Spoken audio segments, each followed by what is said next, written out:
Hello everyone, welcome to the English class. Now we are heading towards the end of our journey of learning tenses. क्योंकि आज हम पढ़ेंगे हमारा second last tense, that is future perfect tense. Where is this tense used? इसका use कहाँ होता है?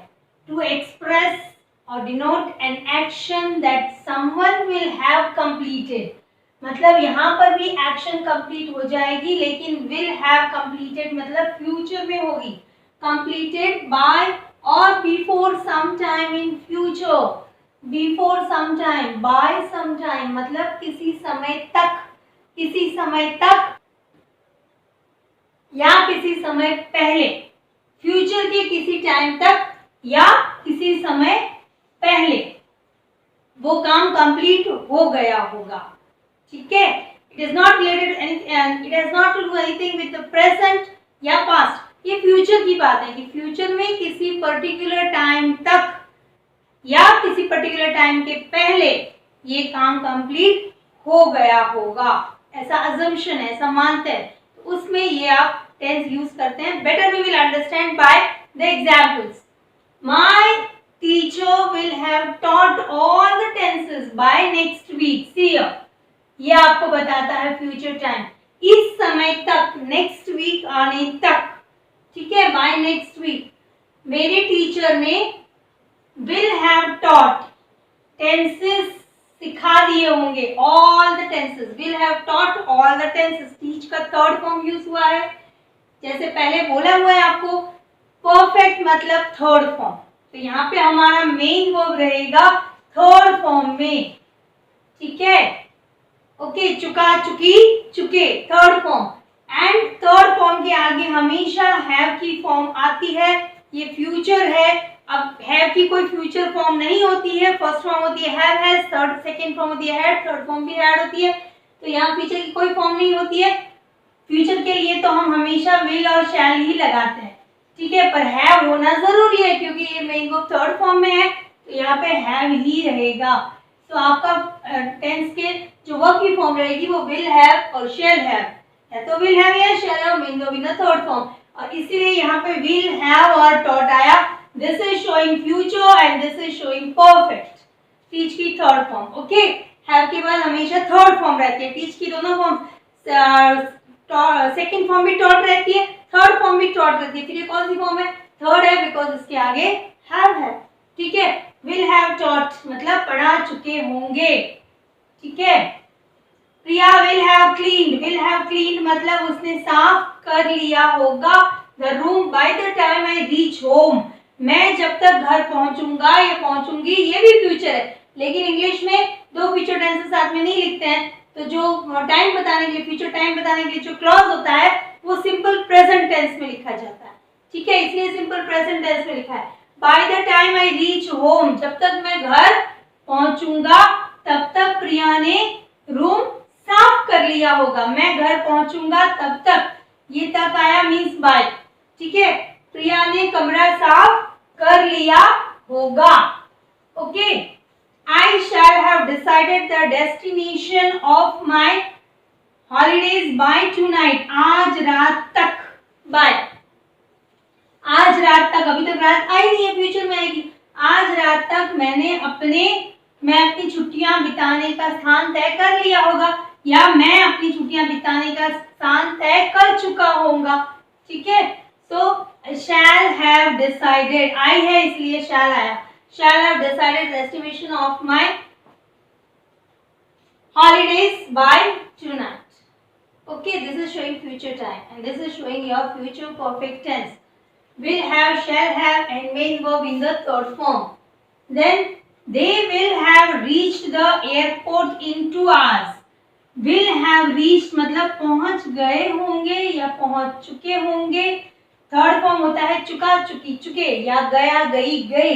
तो गए होंगे द एयरपोर्ट इन 2 hours. अब यहाँ पे इन दिया है तो हो सकता है मतलब 2 घंटे के अंदर.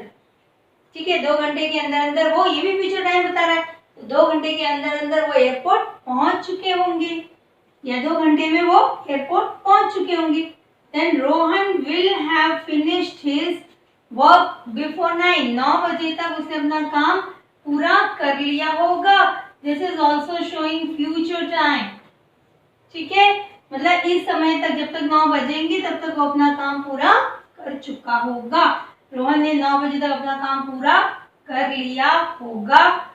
Will have finished. यानी इस टेंस में विल हैव और शैल हैव आते हैं फ्यूचर बताने के लिए और परफेक्ट बताने के लिए। हमेशा मेन वर्ब थर्ड फॉर्म में रहेगा। यानी हिंदी में इसका रहेगा कर लिया होगा, चुका होगा, चुका होगा, चुकी होगी, चुकी होगी, चुके होंगे। ठीक है, या लिया होगा, कर लिया होगा, कर ली होगी, कर लिए होंगे, या जो आपके फ्यूचर में जो काम कंप्लीट, जैसे यहाँ पे है लिया होगा, ठीक है, कर लिया होगा, कर ली होगी, तो वो आपके आएगा फ्यूचर। फ्यूचर में कोई काम कंप्लीट हो गया होगा, उसके लिए इस टेंस का यूज होता है to express an action that someone will have completed by or before some time in future. ठीक है, now we will see the structures. अब इसमें keywords भी हैं, तो keywords में कैसे ज्यादा पता चलेगा, जैसे by, before, by मतलब इस टाइम तक, ज्यादातर यही कीवर्ड इसमें रहता है, by और future time, before future time, कभी कभी in भी होता है। Okay, now we will study the structures.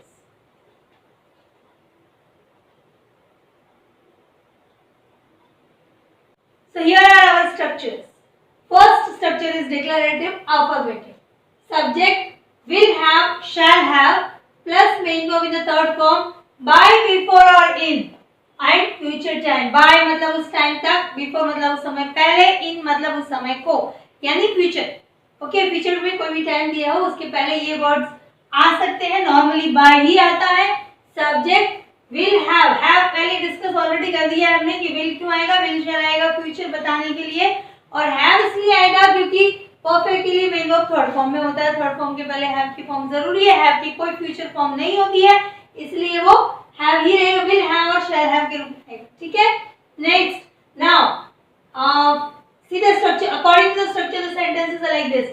The guests, this is the subject, the guests will have और shall have, तो यहाँ पे हमारे will have आ जाएगा।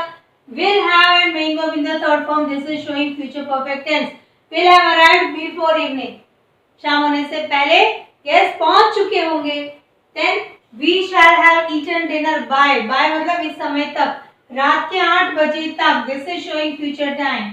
okay, by 8 p.m. we shall have eaten, this is showing future perfect tense.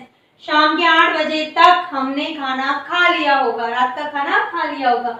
Rohan will have grown up, will have grown up, बड़ा हो चुका होगा, in 2 years, 2 सालों के अंदर अंदर वो बड़ा हो चुका होगा, आने वाले 2 सालों के अंदर वो बड़ा हो गया होगा। You will have received your result by next month, अगले महीने तक तुमको रिजल्ट मिल चुका होगा। will have received, will have, shall have, main verb in the third form. Okay, so according to the declarative affirmative structure, all these sentences are the declarative affirmative sentences. What to do if we want to change them in negative? और negative का structure क्या होता है? declarative negative का structure कुछ नहीं होता है, जैसे पहले भी आपको बोला है, जो आपका main helping verb होता है उसके बाद not लगा दो। short में भी हम लिख सकते हैं won't और shan't, okay, won't और shan't, ऐसे भी लिख सकते हैं। अब हमको इस सेंटेंस को नेगेटिव बनाना है, जैसे आपको ट्रांसफॉर्मेशन के लिए एज यूजुअल हमेशा होमवर्क दिया जाता है, वैसे यहाँ पे भी first sentence I am giving and second third fourth you will transform on your own. ठीक है, तो अब इसको हम कैसे करेंगे? The guest will have arrived before evening, इसको नेगेटिव बनाना है, नो इश्यू। सब्जेक्ट आ जाएगा, हमारा सब्जेक्ट है the guest won't have arrived, ठीक है, ये विल नॉट को हमने वोंट लिख दिया, फिर main verb in the third form won't have arrived before evening, before evening, तो ये हमारा सेंटेंस बन गया डिक्लेरेटिव का negative sentence. Okay, interrogative affirmative sentence, interrogative affirmative, फिर वो यस नो टाइप क्वेश्चन और डब्ल्यूएच वर्ड क्वेश्चन, दो क्वेश्चन रहते हैं, दोनों के स्ट्रक्चर्स करेंगे, दोनों के स्ट्रक्चर्स ऑलमोस्ट सेम होते हैं, सिर्फ यहाँ डब्ल्यूएच वर्ड आगे लग जाता है। ठीक है, ये क्या से शुरू होने वाले क्वेश्चंस होते हैं, यस जिसका आंसर हम यस या नो में दे सकते हैं, वो क्वेश्चंस हमेशा हेल्पिंग वर्ब से स्टार्ट होते हैं। इससे पहले हेल्पिंग वर्ब आएगा, हमारा मेन हेल्पिंग वर्ब इसमें विल शैल है, उसके बाद सब्जेक्ट फिर हैव आएगा। ये नहीं कि आप विल हैव शैल हैव लिख दो फिर सब्जेक्ट लिख दो। तो विल शैल आएगा, फिर सब्जेक्ट, फिर have and main verb in the third form, फिर आपका जो रेस्ट सेंटेंस होगा बाय और फ्यूचर टाइम वाला, देन क्वेश्चन मार्क। ठीक है, इसको ट्रांसफॉर्म करेंगे। The guest will have arrived before evening, तो विल पहले आ जाएगा, विल के बाद सब्जेक्ट आएगा। This is the first one, will the guest have, see the structure, subject के बाद हैव, फिर अराइव की third form arrived before evening. ये बन गया हमारा यस नो टाइप का इंटरोगेटिव सेंटेंस। अफर्मेटिव में नेगेटिव होता है तो वॉन्ट आ जाता है। Want the guest have arrived before evening, क्या शाम तक गेस्ट नहीं पहुंच चुके होंगे या नहीं पहुंच गए होंगे।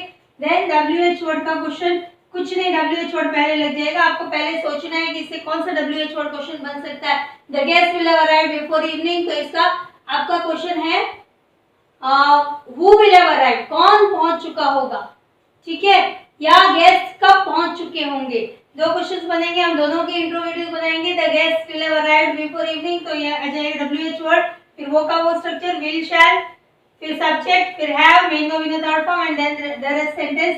सो हमारा फर्स्ट सेंटेंस बनेगा, पहला हम ये बना रहे हैं कि शाम तक कौन पहुंच चुका होगा। तो हु आएगा पहले, ये WH वर्ड है आपका। विल हैव, अब हु में है, हु है तो यहाँ पे सब्जेक्ट नहीं आएगा बिकॉज हु ही सब्जेक्ट को पूछ रहा है। Who will have arrived before evening. ठीक है, this is one of the WH word question, who will have arrived before evening. Then दूसरा क्वेश्चन इसका बनेगा, गेस्ट कब तक पहुंच चुके होंगे, तो या कब पहुंच चुके होंगे। व्हेन, फिर विल, फिर subject, the guest have, when will the guest, फिर आएगा हैव, WH वर्ड, फिर shall, subject have, main verb in the third form arrive. अब बिकॉज ये बिफोर इवनिंग इसका आंसर है इसलिए इसको हम नहीं लिखेंगे। Here, so these are the two interrogatives, WH word interrogatives which we have made. अगर नेगेटिव होता है तो will के बाद not लग जाता है, won't या will not. ठीक है, now these second, third, fourth you should try. All right. Now verbs which we are giving, again the weak verbs जिसमें D, ED या T लगती है पीछे, ये weak verbs आपको ट्राई करना, आपको करने हैं, इनकी मीनिंग्स भी करनी है, चारों फॉर्म्स लिखनी है। ठीक है, प्रेजेंट पार्टिसिपल और पास्ट पार्टिसिपल और प्रेजेंट पार्टिसिपल थर्ड और फोर्थ फॉर्म ये भी लिखनी है। और थर्ड फॉर्म में चुका, चुकी, चुके या गया, गई, गए इसके पीछे लगता है, या अगर वो पार्टिसिपल फॉर्म में यूज होता है तो हुआ ऐसा लगता है। पार्टिसिपल की आपको टेंशन नहीं लेनी, आपको सब इसको वर्ब फॉर्म में ही अभी लिखना है। तो प्रे first form, second form, third form and fourth form. Y के पहले अगर वॉवल होता है तो वाई का वाई ही रहता है, ईडी लगता है, ये आपको सिखाया हुआ है। देन प्रेफर, पसंद करना, मीनिंग लिखना सबके पेंसिल से तो आपको और क्लियर हो जाए। आप यूज करना जब चाहो तो उसको अच्छे से यूज कर सको। प्लीज, खुश करना होता है। फिर प्लक, रॉब, लूट लेना, लूटना। रीड, अभी रीड ऐसा वर्ब है जिसमें तीनों फॉर्म सेम दिखेगी आपको लेकिन इसकी प्रोनाउंसिएशन अलग होती है। तो ये वो वाले वीक वर्ब्स, ग्रुप 1 के वीक वर्ब्स नहीं आएगा जिसमें तीनों फॉर्म सेम रहती है, स्पेलिंग सेम रहती है लेकिन इसका प्रोनाउंसिएशन जो है वो चेंज हो जाता है। वो आप जब आप करेंगे सॉल्व तो आपको पता चलेगा। Then reply, rain, send, seek, spend, sell, saw.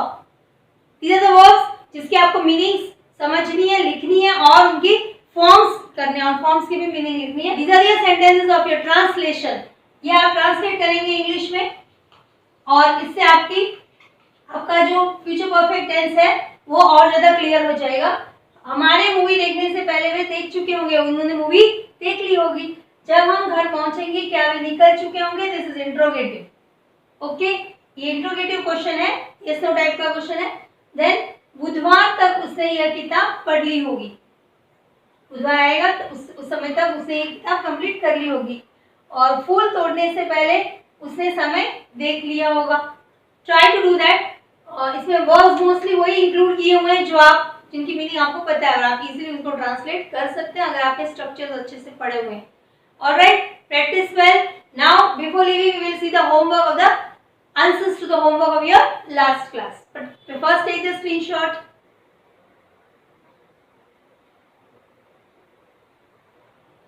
Yes, now this is the time to cross check your answers of your last tense, that is future continuous tense. जो आपको होमवर्क दिया था उसमें फर्स्ट क्वेश्चन हमने आपको transform करके दिया था. Second question we shall be making, this is the future continuous tense, we shall be making the project at this time tomorrow.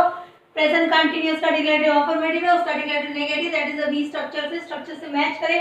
शैंट मतलब शैल नॉट बी मेकिंग. कुछ नहीं करना है आपको, विल और शैल के बाद में नॉट लगा देना है. देन उसका इंटरोगेटिव शैल को या विल को पहले ले लेना है, उसके बाद सब्जेक्ट, उसके बाद बी आएगा. Then main verb in the ING form. Then the remaining part of the sentence ये आपका declarative sorry interrogative yes no type का इंटरोगेटिव बन जाएगा. लास्ट में question mark is necessary. Then WH word question दो बने हैं, जैसे मैंने कहा था जितने भी पॉसिबल क्वेश्चंस हो आपको बनाने हैं. We shall be making the project at this time tomorrow. तो ये है कौन कल इस समय तक प्रोजेक्ट बना रहा होगा. तो who will be making.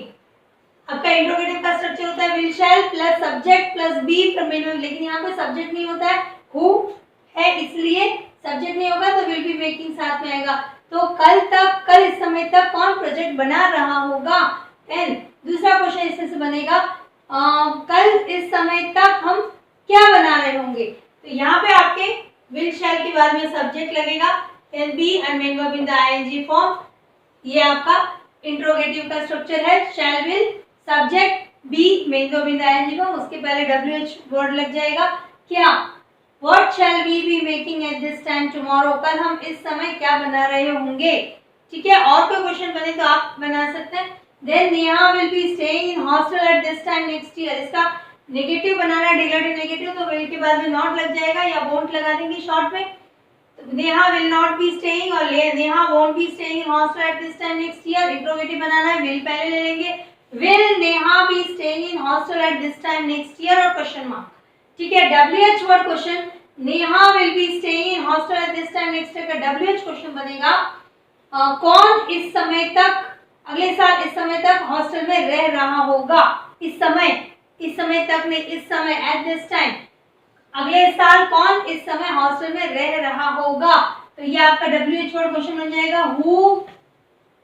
This is TC का ये स्ट्रक्चर हु ए नहीं बी वाला who. WH word question who will be staying in hostel at this time next year and question mark. ठीक है, फिर अगले साल इस समय कौन हॉस्टल में रह रहा होगा, ये इसका क्वेश्चन है. और नेहा कहाँ रह रही होगी, अगले साल इस समय नेहा कहाँ रह रही होगी, इसका क्वेश्चन बनेगा वेयर विल. जैसे ये हु था तो इसमें सब्जेक्ट नहीं आया, लेकिन वेयर के बाद विल, वेयर वाले क्वेश्चन में विल के बाद सब्जेक्ट आएगा. वेयर विल नेहा, उसके बाद be staying. Where will Neha be staying. अभी ना हॉस्टल इसका आंसर है इसलिए नहीं लिखेंगे. At this time next year. Okay, और क्वेश्चन मार्क. अगले साल इस समय नेहा कहाँ रह रही होगी, ये इसका क्वेश्चन है दोनों का. ठीक है, ओके. अब ये आपका नेक्स्ट फोर्थ स्टेटमेंट आपको दिया था, या डिक्लेरेटिव अफर्मेटिव दिया था. The children will be sleeping when I reach home. Will be sleeping को हम बना देंगे विल नॉट बी स्लीपिंग और वोंट बी स्लीपिंग, तो वो डिक्लेरेटिव नेगेटिव बन जाएगा. और सब्जेक्ट प्लस डिक्लेरेटिव में पहले ही रहता है, तो वो स्ट्रक्चर आपका subject plus will shall plus not plus be main verb in the ING form. Interrogative बनाना है, विल को या शैल को पहले ले लेते हैं, तो विल को पहले लेंगे. Will the children B sleeping when I reach home. जब मैं घर पहुंचूंगा तो क्या बच्चे सो रहे होंगे. इंट्रो क्वेश्चन मार्क बन जाएगा. फिर हु से बनेगा क्वेश्चन इसका. हु विल बी, ये आपका इंट्रोगेटिव का स्ट्रक्चर रहेगा. हु सी का A, who will be sleeping when I reach home. जब मैं घर पहुंचूंगा कौन सो रहे होंगे, ये आपका एक क्वेश्चन बनेगा। ठीक है, बच्चे कब सो रहे होंगे, तो when the children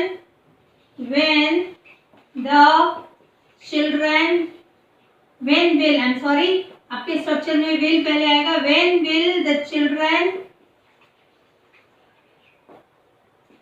be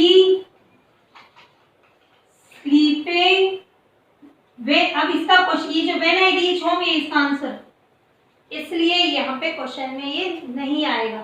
तो will shall plus subject plus be plus main verb in the ING form, ये आपके इंट्रोगेटिव का स्ट्रक्चर होता है। ऑलराइट, जैसे फोर्थ में they will be playing when the bell goes, जब बेल बजेगी, वो मतलब बेल जाती नहीं है, बेल बजती है, तो जब बेल बजेगी वो खेल रहे होंगे, ये आपका फ्यूचर कंटिन्यूअस है। इसको कैसे बनाएंगे नेगेटिव में, दे वोंट बी या they will not be playing when the bell goes, फिर विल को पहले लेंगे तो इंट्रोगेटिव सी स्ट्रक्चर का ये बन जाएगा आपका दे will they be playing when the bell goes, क्या वो खेल रहे होंगे। और इसका बी स्ट्रक्चर, सी का आपका बी जो क्वेश्चन है, यस और टाइप क्वेश्चन, तो वो आएगा they will be playing when the bell goes, इससे आप कौन सा WH वर्ड क्वेश्चन बना सकते हैं, who will be playing, कौन खेल रहा होगा जब बेल बजेगी, तो who will be playing when the bell goes, when the bell goes। ठीक है, when will the children be playing, बच्चे कब खेल रहे होंगे, ये इसका एक और क्वेश्चन बनेगा। when will the children be playing, बच्चे कब खेल रहे होंगे, ये इसका आंसर है when the bell goes, जब घंटी बजेगी। ओके, इस तरह से आपके WH वर्ड क्वेश्चंस बनते हैं। जिसका डिक्लेरेटिव नेगेटिव आपने बनाया होगा विल और विल के बाद नॉट लगा के, देन क्वेश्चन बनाएगा विल को पहले लेके, वो सी का ये वाला question, yes no type question, और ये है आपके WH वर्ड क्वेश्चन। इस तरह से आप अपने आंसर्स मैच कर सकते हैं। और ये आपके वर्ब्स है जिनकी फॉर्म्स करनी थी आपको, लीव छोड़ना, ठीक है, लेफ्ट लेफ्ट लीविंग, छोड़ा छोड़ दिया छोड़ रहा, लाइक दिस। ले मतलब रखना या फैलाना, ठीक है, तो लेड वाई का आई बन जाएगा, लेड और लेइंग। इसमें एक एक्सेप्शन है, जैसे मैंने कहा था वाई के पहले अगर आपके वॉवेल होता है तो वाई का आई नहीं बनता, कभी कभी, जैसे सारे रूल्स 99% होते हैं, कभी कोई एक्सेप्शन हो जाता है तो आपको उसको लर्न करना होता है। लेड मतलब फैलाया और फैला दिया या रख दिया, ठीक है। और लाई दो थे, आपके एक स्ट्रॉन्ग वर्ब में भी लाई था, ठीक है, लाई ले, तो वो उसका मतलब था लेटना। अब यहाँ पे लाई का मतलब है झूठ बोलना, ये आपके वीक वर्ब की फॉर्म से लाई सिर्फ डी लग जाएगा, लाइड, और आईएनजी में वही रूल रहेगा जो आईई वाला है, आईई के बदले वाई हो जाता है, आईएनजी हो जाती लाइड, झूठ बोल रहा, ठीक है। लूज लॉस्ट और लूजिंग, LOSE एलिमिनेट करके आईएनजी लगाएंगे। देन लिफ्टेड, मैरिड और मैरिड और मैरिंग, वाई के बाद आईएनजी लगेगा। शादी कर रही, MERRY मैरी वो एडजेक्टिव होता है, वो हैप्पी के लिए एडजेक्टिव होता है, लेकिन ये MERRY से वोकैबुलरी आपको स्ट्रॉन्ग करनी है, अपनी वर्ड की मीनिंग्स आपको अच्छे से उनके डिफरेंसेस उनके बीच में समझने हैं। मेट मीटिंग, ठीक है। और यहाँ पे है MELT मेल्टिंग, फिर ओनिंग, ऑब्जेक्टेड ऑब्जेक्टिंग, किसी चीज के लिए एतराज करना, किसी भी ऑब्जेक्ट करना, ठीक है। और ऑफरिंग, ओबे ईडी लग जाएगा, ओबेइंग।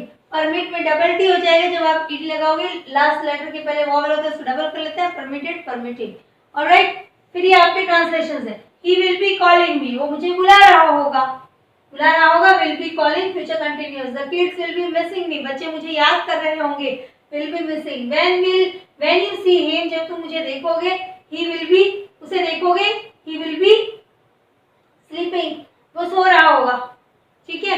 या आप ऐसे भी लिख सकते हैं, he will be sleeping when you see him, either way is correct. The sun will be rising at 6:30 AM, 6:30 बजे, सुबह 6:30 बजे लिखा था, तो AM होता है मॉर्निंग में, 6:30 बजे सूरज निकल रहा होगा। When you listen to him, जब तुम उसे सुनोगे, he will be seeing you, वो तुम्हें देख रहा होगा। Alright, so I hope all your answers will be correct. Still, if any mistake is there, you can correct them by saying this. Thank you very much. See you in the next class.